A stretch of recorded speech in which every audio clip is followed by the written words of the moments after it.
I love Ian, he loves me, but we both love Struffally. Hey everyone, welcome to the Completely Unnecessary Podcast for Tuesday, December 29th, 2020, alongside Ian Ferguson. I'm ordinary Pat Contri. It's no longer the most wonderful time of the year, because after Christmas, it dies off. On the show today, we're talking about the KFConsole. Magical. Investors suing CD Projekt Red. KFConsole. KFConsole?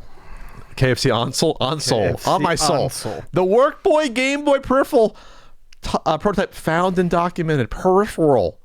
A Patreon Pro, maybe a Patreon poll. The proletariat. Is prole a word? Prole? Yes, I can't even speak. Prole. Ian, how was your Christmas weekend? Yeah, it was a flash. What was that? It was like a sound. You're foaling sound effects. No, it was. It wasn't bad. It was just like non-existent. Like, I mean, Christmas Day itself was just Christmas Friday. over and done. Christmas on a Friday is nice for everyone because then you get like Friday off, and then you get the 2 days to recover from Christmas. So that's like the best day to have Christmas or New Year's. But we did something that we don't normally do, which is watch movies, because I generally don't have the attention span for them.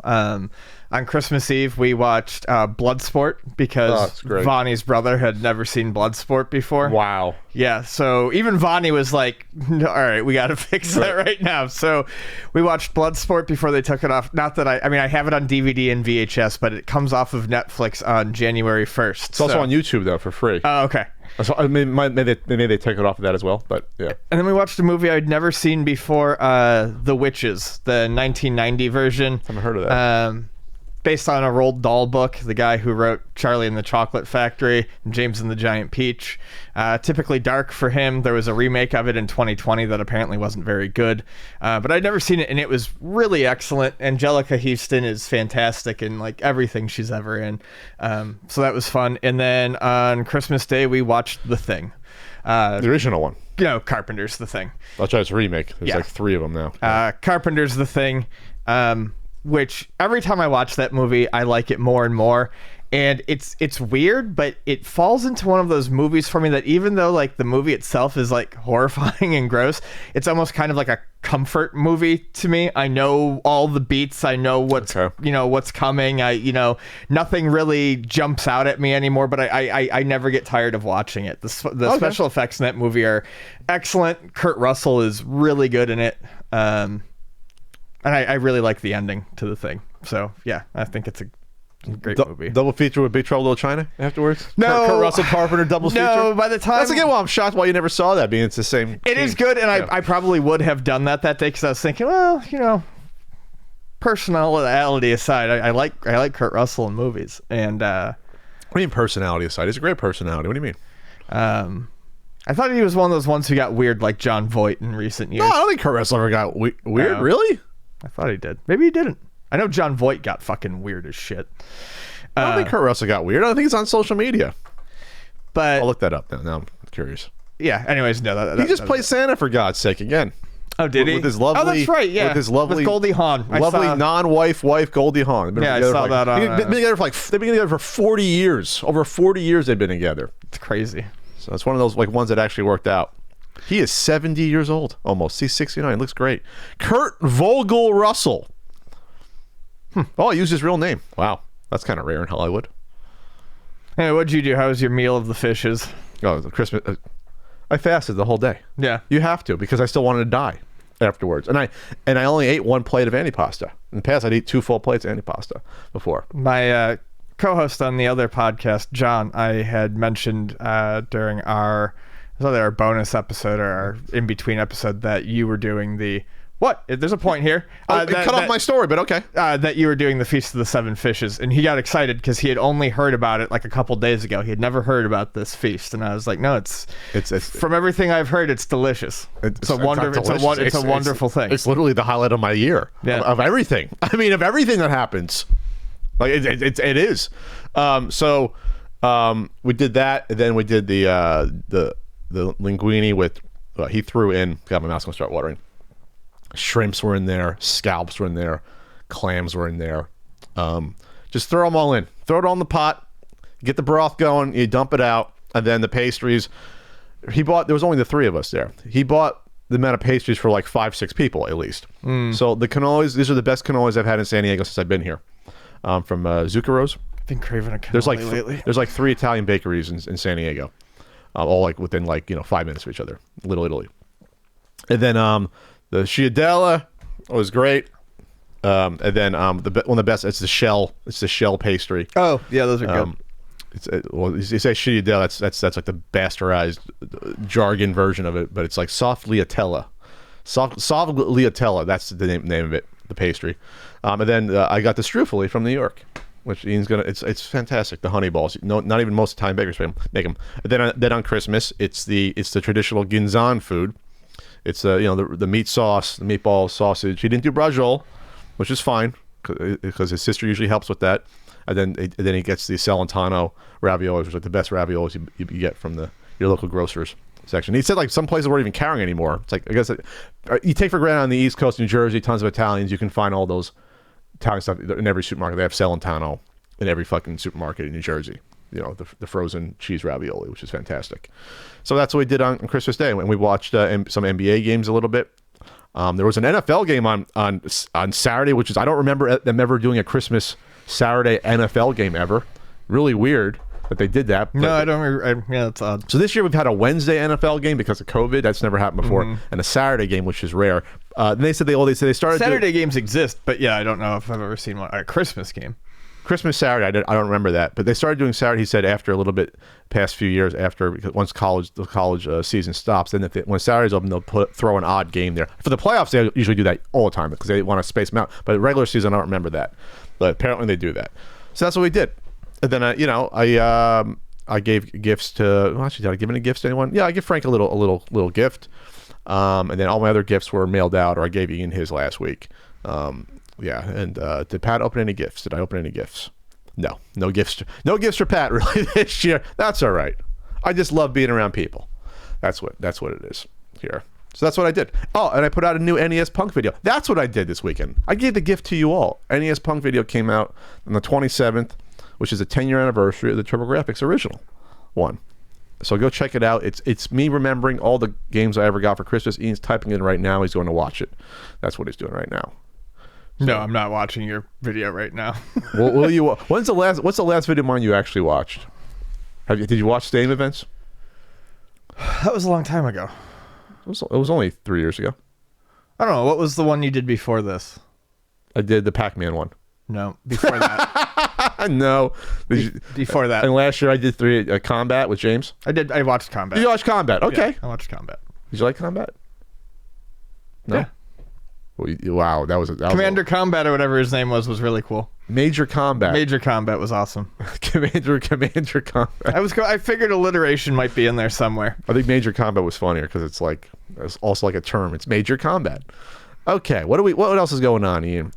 We got the KFConsole was announced right before Christmas, or right before Christmas. Yeah. Yeah. So this was announced as like a joke initially. I think during E3 when we had an E3, a fake E3.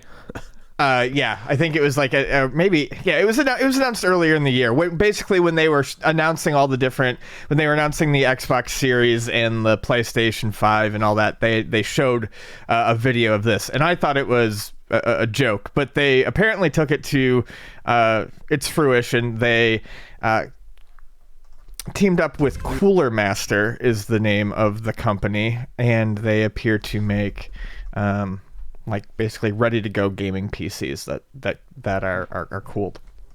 And so this thing is actually coming out. It has specs. It's a gaming PC, but it has a little chamber in the front that slides out that they call the chicken chamber, where you can store your snackins. And the whole thing is ridiculous. It warms your chicken. So here's what it does. Play the titles in stunning 4K, 240 FPS. It's a custom build of Cooler Masters NC100, which is about 200. That's the chassis. That's the case. Yeah, that's the casing. And then it has an Intel NUC 9 Extreme Compute Element. And you see, I don't know, they spell it. It's not all NUC 9. I'm not familiar with it. It's not all. It's not all capitalized, so I didn't feel the need to spell it out. It's a PCI-based module with a 9th gen Intel mobile chip inside, basically housing multiple components and one easy-to-use container. It's about $1,000, they estimate. This is all coming from Collider. I'm looking at them. There's a whole line of Extremes. There's a particular model of it that they're noting here.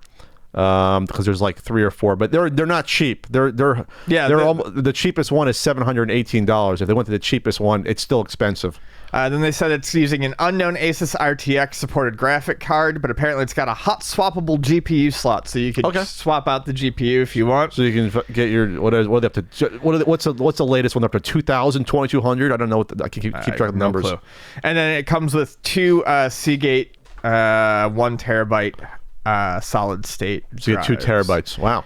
The thing is all set up to be used with VR. So I mean, it's not a slouch. It's a VR ready chicken bucket. So this is going to cost you $2,000. That's what they're assuming. This is a real gaming PC. So it's a very real gaming PC. Like, this is high end. Also a weird collector's item. So this will exist. This is going to exist. You can keep your fried chicken warm while you play your games. Yeah. This is amazing. I don't know. It's weird. It's amazing. I mean, 2020, we're gonna look back and say, yeah, this was the nuttiest, most horrible year, but there was also weird shit that happened. The fact that a fast food company says, you know what, we're gonna make a game console, and it's actually gonna be released, and we're gonna make buzz that 2 idiots on a podcast are gonna talk about it. Well, it worked. Mm-hmm. It worked, and they'll make a profit. People will buy this for the notoriety. Even if they make 1,000 of these or 10,000, they'll sell them all and make a profit. And it's good marketing for the company. And it actually looks like a cool device. It actually looks nice. Like what else are you gonna expect? It looks like something throw some chicken in it, and so it warms, I guess, through the heat that emanates naturally off of it. Yeah, I guess the heat sinks I'm going to sound real dumb with my tech speak here, but basically the heat sinks, it concentrates all the heat into that chamber. It vents it all into there. Yeah. So it's economical, and it's green. You're reusing the energy to keep your food Get your warm. chicken fingers, throw them in there. I wonder how hot it goes. I wonder if you could use it as an air fryer. I wonder if you could throw some... I don't know about air fryer, but like a PC gets hot, though. Yeah, it gets over like 130, 140 degrees. When you get in there, especially with your graphics cards, how much heat they use. Right. So like this can get hot. I mean, a lot of these obviously have the built-in temperature gauges you can read out, but yeah, they get up to 200 degrees. I think some of these they get hot. So well, this could heat up your leftovers easily. I'm wondering though, with this tray, it has to be easy to. There has to be like the air has to come in a way that like no grease or food bits can get into the computer. They must have thought of that. Well, I'm gonna say maybe they didn't think that much about. Well, okay, there's 2 fans. There's 2 fans right here on the top. Okay. So they're probably exhaust fans. So it's probably just pulling. It's pulling the heat up, sucking all that out. Yeah, it's probably. That's exactly what it's probably doing. It's probably pulling it up through the chicken chamber and out the top. But I'm thinking of where the heat comes in from. It has to like come underneath and go up. So there's no way in hell, like a vent. I'm thinking about the KFC engineering. I can't. The heat has to come in and then go up so that chicken bits and grease can't get into the computer. That's what I'm thinking. I can't talk. There's got to be like a tray. It's got to be a cleanable tray that comes out, right? It looks perfectly removable. Okay. They thought of this. The engineers thought about this. I can't say chicken chamber anymore. Chicken chamber. I'm done. So when is this going to come out? There's no release date. There's no set price, but they think it's... Oh, there's a disk drive too. No, there is no disc drive. Oh, it said the earlier look had a disc Earlier drive. look had a disc drive. No, This one come does on. not. Come on, KFC. Give us our chicken discs. This one does not have a disc drive. Well, I guess you get rid of the disc drive, you can throw an extra 2-piece in there. You can fit an extra 2-piece in the chicken shape. Enough. We're moving on. I can't. Oh my God. I wonder. Okay, real quick. They have to package this in a kernel's traditional packaging, like you're getting like you're getting a bucket. Like you're getting a bucket. Give me a bucket package. Put the bucket in a bucket. Yes, they have to do that. Wouldn't they have to? Yeah. I'm surprised they didn't put slap the kernel's face on there in the front. Well, I guess they don't use the kernel that much anymore. They get away from that. Okay, what else is going on, Ian? XBAND, which is right next to you in the ground in a box. Yeah. XBAND was the interwebs connectivity for what is it? Genesis, Super Nintendo, and I think Sega. Was it Sega Saturn as well? No, Sega Saturn had its own netlink. Sega CD, one of them. So yeah, there it is. It was an internet service. Chunky. Internet service, so you can play some multiplayer. There was a handful of games on all these consoles off the top of my head that had like extra features with the XBAND stuff. I remember like NHL, I think 94, 95 being playable on XBAND. I think there was a Mortal Kombat 2 was playable on XBAND, I think. There was a crappy email service type of thing on it. So like we're talking like this is like what 94 or so. This is like early internet crap for games. So let's see, what was it? 94, 95. Yeah, 94, it didn't last too long. It didn't last too long at all. Not many games supported on the Super Nintendo. There was like, it looks like about 15. On the Genesis, there was about 13 or 12. And, Saturn, there was a Japanese XBAND, it looks like. So there was a Saturn one on top of that. So there wasn't a lot of games. Mortal Kombat 2, 3, a couple of Maddens, NBA Jam Tournament, NHL 95, 96, Super Mario Kart, Super Street Fighter 2, Weapon Lord, Ken Griffey Jr. Yep. So anyway. Wow, I did not know that Super Mario Kart had that ability. That's actually pretty cool. I had no idea. There you go. Kirby's Avalanche too. We list the games used because the XBAND shows up in the certain Super Nintendo guidebook. We list the games out for everyone, just in case. So anyway, a plucky person at Agiri-san decided, you know what? I'm going to put up an XBAND server again in 2020. So if you have an XBAND modem for Genesis or Super Nintendo, you can go to this website, xband.retrocomputing.network, and you can actually go online and do stuff again somehow. Yeah, Natalie says, my XBAND server project is now in open beta. You can check it out at the link that they provide. She provides in for how to get connected. Gameplay is still laggy, but other features are working well. So give it a little while, and you could be playing if you wanted to. You can get on with traditional landline, which that's what the card has. Right. Phone landline, which I talked about the phone. I'm not sure who provides phone internet anymore. It has to be here and there still in the U.S. You can connect with a voice over IP adapter or a Raspberry Pi. So they have it hooked in that you can access, I guess, through Wi-Fi and just get on there. So they'll support the Xmail, cross-platform supported. There you go. Nice. Bandwidth, the XBAND news service, which would be funny if you can go back and see the old ones, but it would probably be like I guess like a wasteland. Yeah. Because they'd have to connect to the original servers. Player lists of everyone who's on, and you can gameplay. It looks like supported games right now are Super Mario Kart and Super Street Fighter 2. The Japanese version is listed, and then there's recommendations for the batteries. So this is a cool project. Yeah, there's a little YouTube video showing it going back and connecting to it. Yeah, it's show people playing Mario Kart on here on this video, and this is genius things happening. This is above my pay grade. Things like this. They show up being connected to a Sega Nomad and connecting, which is awesome. Yeah, that's as neat. Well on the Genesis version. There you go. Pretend it's 1994 again before your service is unceremoniously shut down real quick. And you're crying about it. More leakage happening, Ian, which we'll get into, which also goes into a later topic. More Nintendo Switch leaks and leakage happening. Yeah, just real quick on this one. That's like saying leakage. I think this was actually announced before we did the last podcast, but we passed on it. And now it's coming up again. We'll pass.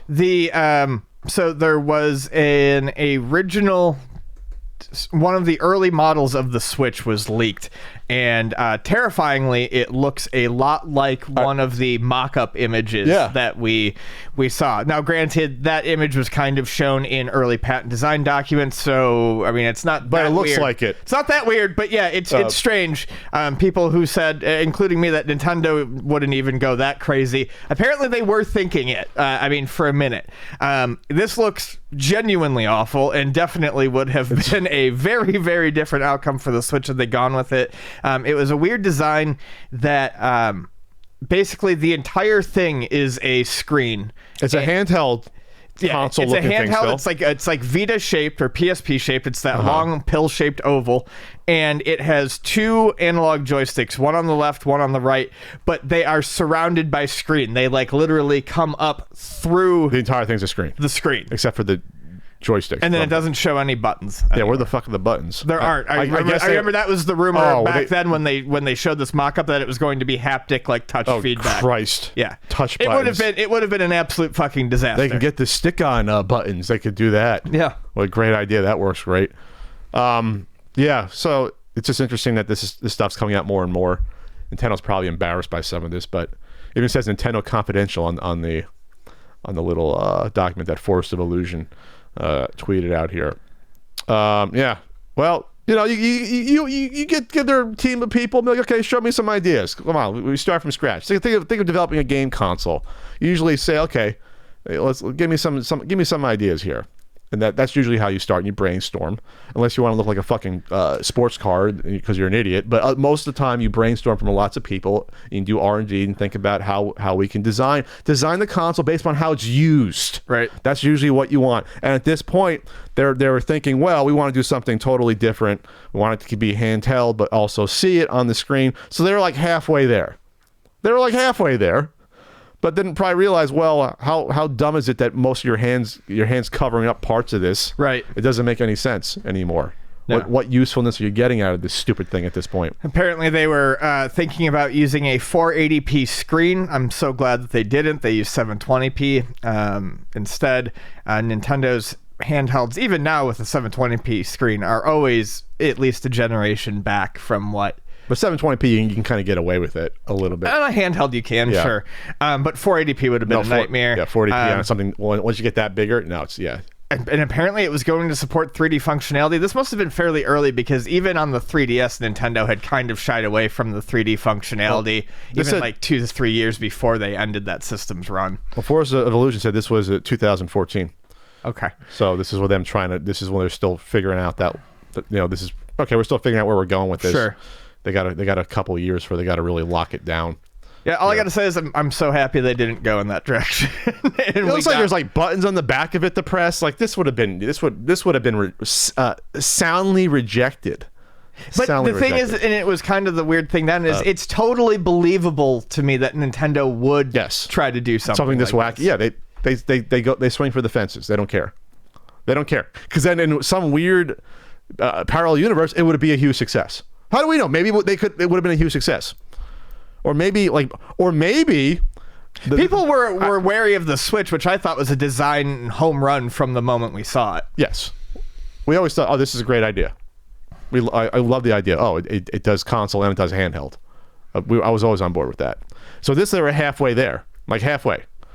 Unless there was a way that the two sides could come off and integrate the video, that could have been cool with that. But it doesn't look like they went that direction.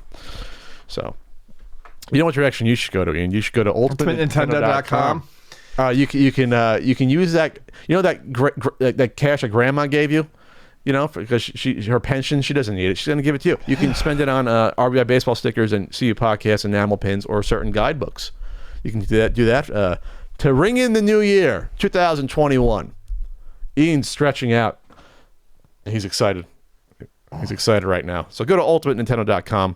I'm also on Twitch every Wednesday night showing 80s commercials. I've been doing it for like 7 months straight somehow. Twitch.tv/Contri code. I'm covered in spike hair. I don't think you've ever been in the chat before.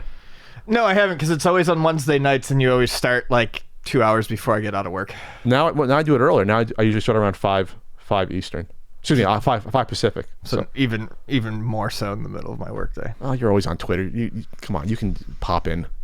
You can say hi. Everyone loves you, Ian. Come on. I love you. Speaking of love, where's my pro wrestling belt? It's right here. Oh, thank you, Ian. You managed to wrangle it from Spike? I have the evidence all over me. Thank you, Ian. The Pro Wrestling Championship title belt, after 3 years or so, comes back, or 4 years, comes back to Pat. Comes back to Patrick. I won't wear it. Let's put it over here for now. Thanks, Ian. I trade that for the Strufoli right there. That's fair. All right, speaking of Nintendo leakage, this was a story that Reggie Fils-Aimé told in a podcast that Kanye West, the insane person known as Kanye West, who wanted to help ruin the presidential election in some way, thankfully failed. He approached Reggie Fils-Aimé for a collab, like they were doing like featured on a track list here with Reggie, and Reggie basically said, "Yeah, no, we're not gonna pursue this. That's Probably fine. the nicest way possible." Right. Yeah, I don't give a shit about Kanye. I feel nothing. Feel nothing about this. I feel nothing about it. I'm just glad it didn't happen. Happened at E3 a number of years ago. Wow, Kanye was at E3 hanging out. Well, he's around the LA area. It was on the Talking Games at Reggie and Harold podcast. Reggie explained that Kanye visited Nintendo's E3 booth years ago to set up a meeting with the heads of Nintendo. Remarkably, this discussion led to Kanye meeting with Fils-Aimé, where Kanye stated he wanted to work on a piece of video game content with Nintendo. However, Fils-Aimé stated he had to decline the offer. There you go. Reggie said, I told him, Kanye, you don't want to work with us because we're tough, we're hard. All we do is push for the very best content. We would not be the type of partner you would want to work with. It's not you, it's me. Wow. Wow. And he looks at me and says, Reggie, you're exactly the type of partner I want because of that reason. It's like, oh my gosh. Reggie's thinking in my head, oh my God, how do I get out of this situation? I imagine it being a really uncomfortable conversation. I imagine Kanye approaching you to talk about something like this. With that energy, hey, yeah, let's do it. And you're like, whoa, what?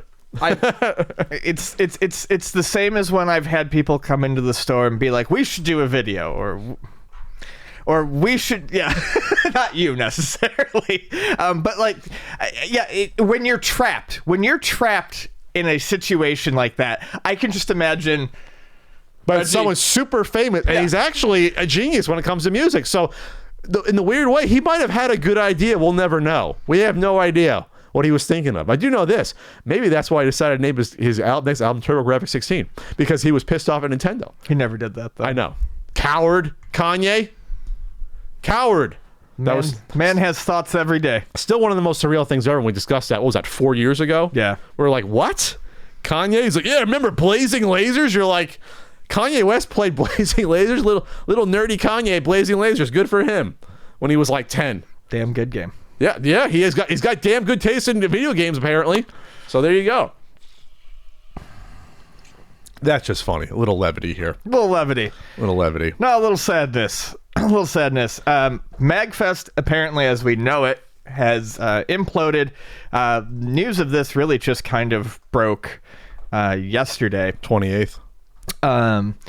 And it's been updated today. If you don't know what MAGFest is, it's the music and gaming festival. They've been around for like 14 years at this point, like mid-2000s. One of the biggest conventions. They get like 80,000 people, 60,000. There's a ton of people. Takes not over 60,000. It's like 20 to 30,000 they get. Takes over the Gaylord Hotel every year in where is it again? Outside of DC. Outside of DC, like just on the like a beautiful hotel, like a complex. Yeah. Yeah, and it exists in this weird like. It's like a district that's definitely just there to support people who travel out of town for conventions. Yeah, it's like cut off from the highway. It's like 6 square blocks of like businesses and a little bit of retail shop. It's like a retail shop destination and a couple of huge hotels, a few hotels. It looks kind of like a theme park almost in that way, like the downtown shopping area of like a theme park or a Disney or something like that. Yeah, it reminds me of like downtown It's Disney. not like a residential area at all. It's just commerce and hotels. So huge convention. Its big thing was that it was 4 days and stuff basically took place 24 hours a day. There was always the arcade setup, which was in my one experience at MAGFest was gorgeous, and probably my favorite thing about it. They really put a lot of care into the games, and that's all on the volunteers, which you will learn if you read up on this stuff. So anyways, I'll read the first paragraph here because it really kind of sums it up. MAGFest, as you know, is over. On the morning of December 28th, and I don't know who these people are, Deborah was fired from her job as events director. Her job as events director by Paul Bertel. Paul Bertel is the head of MAGFest. Sure, Ian and Josiah were removed from their staffing positions without explanation beyond violating the code of conduct and indefinitely banned. Basically, there were 6 full-time employees in the at MAGFest and a board of directors. From what my understanding is, all 6 of the full-time employees have been canned, which leaves just the board of directors. Well, why were they fired? They were fired for speaking out against harassment and basic harassment, verbal and emotional harassment and abuse. Yeah. From the executive director, Paul Bertel. So basically, the employees, I guess, I don't know this Paul person. I have no idea what he does. I don't know his business. But apparently, these employees were upset of his mistreatment. So they go to the board of directors. They filed a formal HR complaint and be like, listen, let's work this out. This is no good. No bueno. So their response was, let's just fucking fire these people. Like that was their response. Let's get rid of these people. So the board basically stood down when they should have dealt with the problem. It sounds like with the executive director. Yeah, it's I mean, it sounds extremely childish. I don't know how anyone can think that they would be able to get away with this sort of shit. Hubris. In 2020? In 2020? Yeah. Well, I mean, you really think that they're not going to go, okay, and just turn and fucking sink you? And I agree with that. They set up a website, friendsofmag.com, and they basically have all the receipts. They have all the email communiques. They have all their basically their termination emails from the board.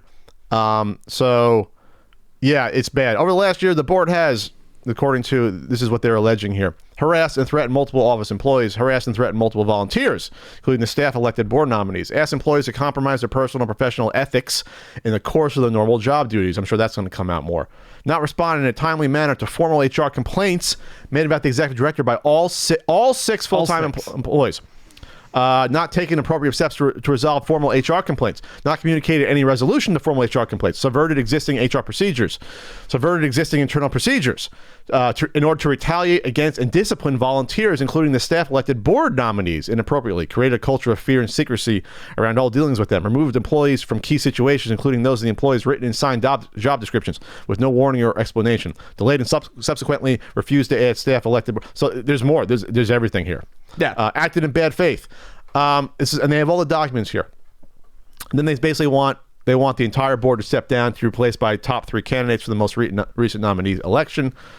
They want a stop to inappropriate employee disciplinary actions, immediate stop to inappropriate volunteer disciplinary actions, immediate stop to private meetings requested by the existing board of directors of individual office members for the purposes of harassing, disciplining, or intimidating them. So I guess they're alleging that they would bring in front of the board individuals like it's a fucking fraternity and yell at the people. That's what it sounds like. It sounds like. It sounds like no one. And I think I was reading other stories about people being berated on the show floor and very like inappropriate. You don't ever do that. Like that's. Yeah, that's a big thing with me, and when I was a manager and as a person who's worked under people, you don't scream at people on the floor. Whether they're volunteers or workers, you don't do that. You don't do it. You do that in private. You take them aside and say, "Listen, you can't do this shit," but you don't do it in front of people. It's unprofessional to do that. Any job, you don't. Do not publicly humiliate an employee or a volunteer. No, you don't do that. That's never good, long term or short term. And then they're adding all the. You can contact the board. There's a email address. So they got all their ducks in a row. This obviously was a long time coming here, and this just smells of a class action lawsuit here for wrongful termination potentially. So MAGFest is a 501c. So what that means is this. Remember, it doesn't mean people aren't getting paid a salary. That's not what a 501c means. It just means that the profits have to stay with the company. That's what it means. So whatever profits after salary employees are paid out, that money's not divested to the employees. It means it stays in the company. That's what a nonprofit literally means. It doesn't mean that it's a charity necessarily, that the money goes out to people. That's not what it means. I hate when people confuse what that means to me. It's still a business. It has to be run professionally, and people are still making money. That's what it comes down to. They're making a salary. So anyway. So this is my thoughts here. Because I went to MAGFest for almost I think 5 straight years. I went from 2009 to 14, something like that. I have thoughts here and there about how it's run professionally. But I will say this. I always thought it was run like a clique. From how I knew it was run, how it was operated. It did seem very cliquey, yes. Favoritism when it came to guests or panels. It was always like, wow, you're it's not really based upon merit necessarily. There was always a caveat of, well, we're friends with these people and we're getting it. So that's why, by and large, I stopped dealing with them. I stopped asking for panels because the last dealing Ian and I had were not good. Being told we had a panel, and then almost at the 11th hour, basically, at your conversation, no, you guys don't have a panel anymore. And it's like the most unprofessional thing ever at that point. I was like, okay, that's right. MAGFest doesn't need me as a guest, I guess, in the future, and I don't need them. That's basically what happened. It was a shame because I loved MAGFest and always liked hanging out with people there. And then, it just... I always wanted to go back for the atmosphere. I mean, everyone's there. Like I said, it's a party. It's a 4-day party. It's a party. People drink all night. It's one thing I don't like is that I think it's the one time a year where some of these people actually let loose, and so they treat it like it's like Sodom and Gomorrah, and then keep you up all night because they're fucking yelling at 4 a.m.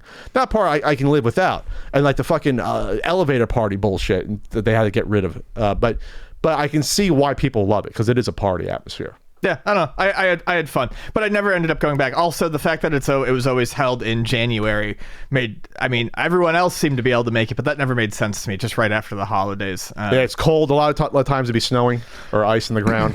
After the holidays, you're already coming off of generally taking time off for the holidays and things like that. So it was always hard for me to jump in and take another week off. Plus, it's hard if coming from the West Coast, it's basically 5 days. So it was always tough for taking off of work because it's usually Thursday to Sunday, so you got to basically leave either Wednesday night, get there Thursday morning, you're fucking tired, or take off Wednesday. It's a tough travel west to East Coast for sure. And I never went from the East Coast. It would have been like an hour and a half flight. And then from the West Coast, it's a lot harder. So I guess they got to get their shit together. I'm not sure how this is going to affect attendance. Well, they're not going to do one this year, but for next year. How it's going to attend. A lot of people won't care. Some people are going to care. Some people will never hear about this and still go, and some people will hear about it and be like, well, I don't care. It's still my favorite thing and still do it. Right. I don't know. We'll see. I think that, as I said earlier, in 2020, it's pretty ballsy for a board of directors to just, from what we read, essentially not do anything about anything ever, and then fire all those employees and expect there not to be some sort of backlash. MAGFest was built on a huge, almost entirely volunteer workforce.